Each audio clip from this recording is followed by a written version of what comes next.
Ito yung microwave oven. Ito yung timer. Ito yung control panel.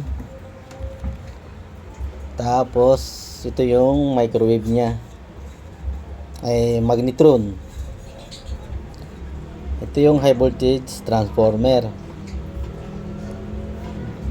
Ito yung capacitor. Tapos yun yung diode. Ayun, nasa ilalim na yun. Ayan. Ayun yung diode. Ayan. Ayan.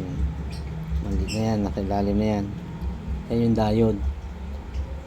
Tapos ito yung cooling fan nya. Ito yung fuse. Ayan o, yan. Pag walang power, ayan, pumuputok yan. Lalo't may shorted yung magnetron nya. Tapos ito yung AC cord nya. Ayan. Yan yung AC cord nya.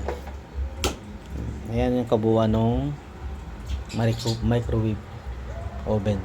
Ayan.